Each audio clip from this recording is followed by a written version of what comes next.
Welcome to Accounting 100, the Introduction to Financial Accounting. I will be posting this video and the script for it under the first lesson beginning Monday. Welcome students to your first course in accounting. For the next 8 weeks we'll be studying financial accounting. Whatever area of business that you specialize in, you will regularly draw upon your knowledge of accounting practices to record, analyze, and report the activities of your department or division. We like to say that accounting is the language of business. For this reason, I will focus, first of all, on vocabulary. Carefully read the syllabus. You will see that your grade depends on 2 items, discussion questions and multiple choice exams. The exams represent 800 out of a possible 1,200 points for the course. The key to these multiple choice tests is always vocabulary. If you know what the words mean, you already have the answer in front of you. You only have one timed attempt to take the weekly quiz. Be sure to clear the decks of all distractions while you take the quiz. Each is 10 questions. You may consult your book and use a calculator to complete each quiz. There are no second attempts except in the case of excused illnesses. The discussion questions consist of a number of sample problems from each chapter. The total value of the DQs or discussion questions is 400 out of a possible 1,200.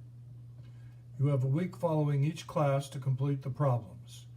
If you fall behind, you may still submit your work, but there is a late penalty of 10% each week for work being late. A little calculation shows that you need 1,080 points to get an A in this class. Certainly, an A or a B is within the reach of every student, no matter how busy your schedule. I will submit a video lecture like this each week. If you are attending class, I will develop the lecture and work with you on the discussion questions in class. I will also upload the script to this video lecture for studying and test taking. If you are taking this class strictly online, please send me a brief post describing you and your academic goals so that I can better assist you with your studies. For the first lesson, you should read the first 2 chapters of the text. Chapter 1 presents an introduction to accounting. We examine the role of the accountant within the economy and the firm itself. We will introduce organizations and agencies that establish the rules of accounting. The main topic of Chapter 1 is the financial statements. These are used by management, investors, tax authorities, suppliers, and customers to analyze the financial stability of the firm.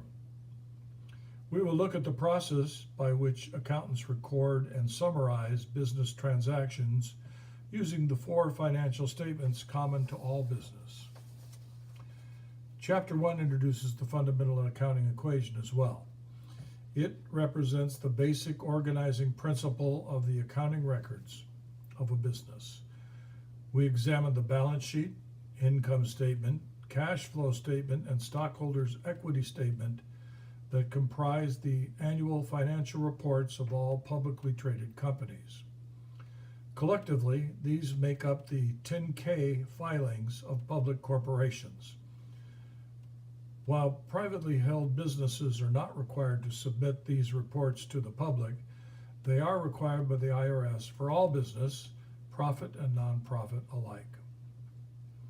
At the end of the chapter, you will find an excellent summary, vocabulary terms, and the homework problems. Chapter 2 presents the accounting cycle. As accountants record, analyze, and report the activities of a business, they follow an annual cycle of events that is repeated for the life of the business. We open with a discussion of the accrual system of recording revenues and expenses. All corporate businesses use this method. Small proprietorships are allowed to use a cash basis accounting system in place of the accrual method. When we look at the adjustments to the record, that must be made before preparing the financial statements, or then we look at them. After these adjusting entries are completed, we then, the records are recorded, the reports are made, we close the temporary accounts and begin the cycle all over again. Two important principles are introduced next in this chapter: the matching concept and the conservatism principle. We close with a discussion of corporate governance and a look at the Sarbanes-Oxley Act of 2002. It is here that we consider the issues of criminal and ethical misconduct, and of course explain what ethics means to the accountant as well as to the general business person. Thank you very much for watching the video. I hope you have great success in this class. Look forward to meeting you all on Monday.